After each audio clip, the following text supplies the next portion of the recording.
lot's happened in the last 4 years. Brexit became a reality and a global pandemic shut down the country. For many, since the last council election, time really has flown by. At the last election, the pillars that prop up the council house remained overwhelmingly red. In 2018, Labour won 67 seats. That's more than double the Conservatives, who won 25 seats. The Liberal Democrats won 8 seats, with the Greens on 1 seat.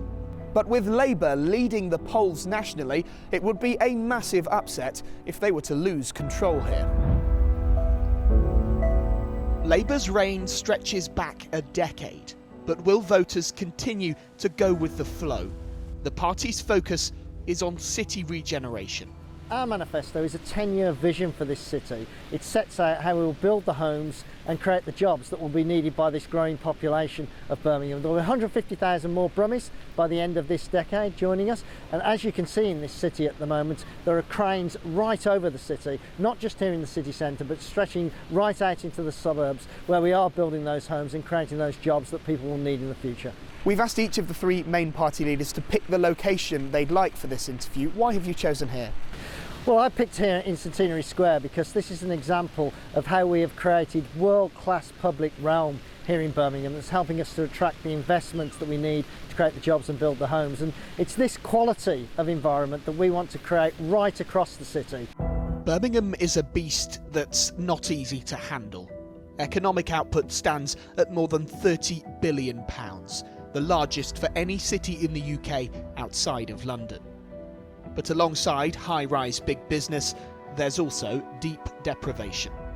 Once a thriving industrial hub of the country, it's now home to some of that country's poorest people. The Tories' attack on Labour's leadership is coming from the suburbs, saying Labour has focused too much on the city centre, to the detriment of basic council services elsewhere. Well, here in Birmingham, local Conservatives are asking residents to back us to help get Birmingham's streets cleaned, to help get our bins emptied weekly and on time, because so many people have had missed collections, more than 500,000 over the last 5 years in Birmingham. A plan to invest in our local suburbs and stop the focus on the city centre that we've seen under Birmingham Labour. And a plan to get our roads fixed. It's really a plan to get the basics right in Birmingham, something that's been so sadly missing under this Labour administration. Each group leader has been given the opportunity to pick the location for the interview. Why have you chosen here?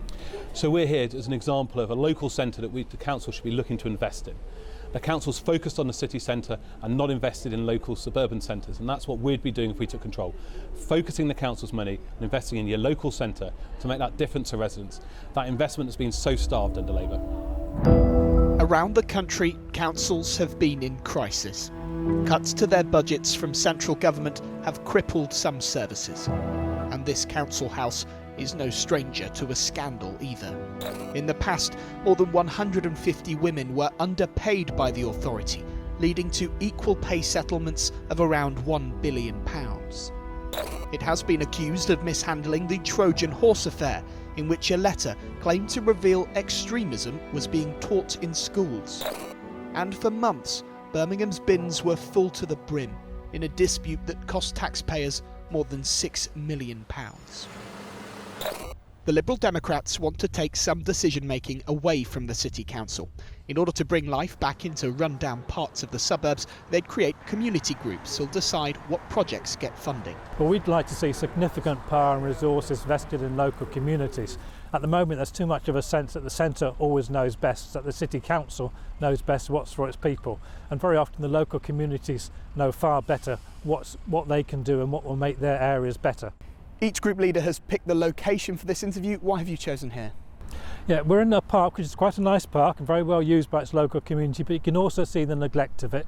You can see a building over here that's shuttered, a historic building that could be in use and could be a key point for the park. You can see graffiti on the walls that's not cleaned. You can see the kind of neglect you get when it's all done centrally, whereas if the local community was given the power to take over this area, then they could do amazing things with it. After gaining its first seat at the last election, the Green Party says if elected, it will keep the streets clean, invest in green spaces and tackle the cost of living crisis. Inside this chamber, 101 councillors will soon take their seats. The winning party won't just control this building, but the powers that come with it.